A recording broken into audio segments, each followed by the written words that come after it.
جول وجول وجول وجول. شريف يا حبيب قلبي فتحت نفسه شريف. الزمالك وش السعد على شريف يا جماعه، جاب جولين في الزمالك. الله عليك الله عليك يا شيري. بص برضو عبد القادر سحب واحد تاني مروان. حلو يا مروان، اقسم بالله يا عطيه. وشريف راح مكمل، هو ده المهاجم يا جماعه. اقسم بالله زي والله صدقوني والله وش السعد على شريف الزمالك. شوف شريف بيقول قد ايه ما جابش جول. ربنا يكرمك يا ابني، والله والله ربنا يكرمك يا ابني.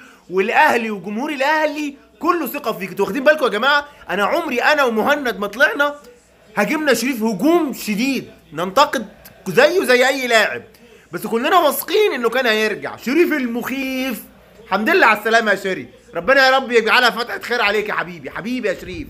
1-0 للاهلي الدقيقه 32. خدوا بالكم يا جماعه في الجول اللي هو جابه دلوقتي شريف في حاجه بقى مهمه جدا. حمدي فتحي كان بيطلع يلعب هو رقم 10. شوف بدله رجع حمدي، واللي لعب دور رقم 10 في الجول اللي جه مروان عطيه. كولر الله اكبر. كولر ذكي، مدرب ذكي وبيعرف يستغل امكانيات لاعيبته، ودي حاجه صراحه تحسب له ونشيد بيه فيها يعني.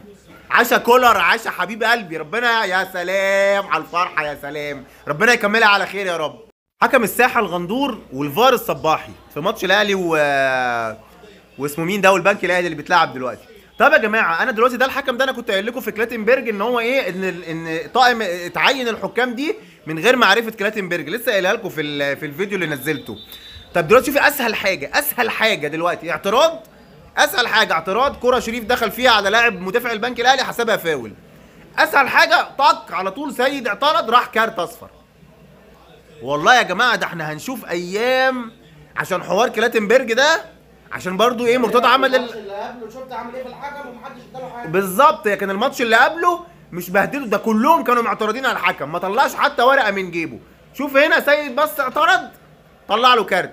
انا قلت لكم مرتضى عمل اللي عايزه ومشى كلاتنبرج. ماشي. الشوط الثاني بدأ وحصل تغيير ند طلع كوكا ونزل فخري.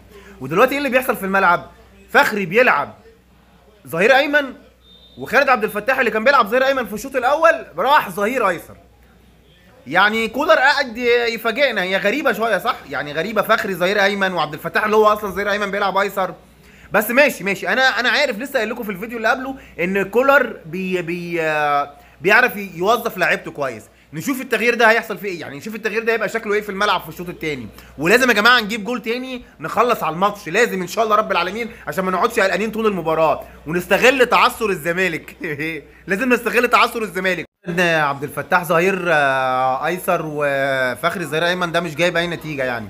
هو التغييرات اللي عملها بس السوليه لما نزل وبيرسي تاو لما نزل وقفشه لما نزل، بس ايه هي حركت الدنيا شويه، لكن الجناحين سوري الاظهره اليمين والشمال واقفين خالص. فهم لا هم اكيد برضو مش هيعرفوا يأدوا يعني، لا ظهير ايمن ولا ايسر، لا عبد الفتاح ولا فخري، لان ده مش مكانهم يعني.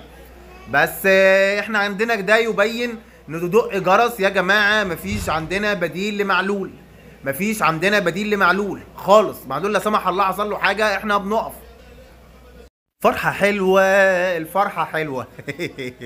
انتهى مباراه الاهلي والبنك الاهلي بفوز الاهلي 1-0. طبعا كنا قاعدين على اعصابنا كالعاده، ما ينفعش يا جماعه نفوز واحد الله يكرمكم عشان بيجوا في اخر كده دقيقه بمخاطفين جول تتعبوا اعصابنا. والحمد لله الاهلي في الصداره وبيننا وبين الزمالك 11 نقطه. نركز بقى يا جماعه اللي معانا في المركز الثاني فيوتشر عشان كده ما يقربوش مننا، ونركز مع بيراميدز والمقاولين. والحمد لله رب العالمين الاهلي في المركز الاول متربع على الصداره. والف الف مبروك يا اهلي. طبعا هو المباراه فنيا متوسطه يعني، والاهلي ريح لعيبه كتير وكان في طبعا شويه اصابات، بس ان شاء الله بقى نركز في اللي جاي.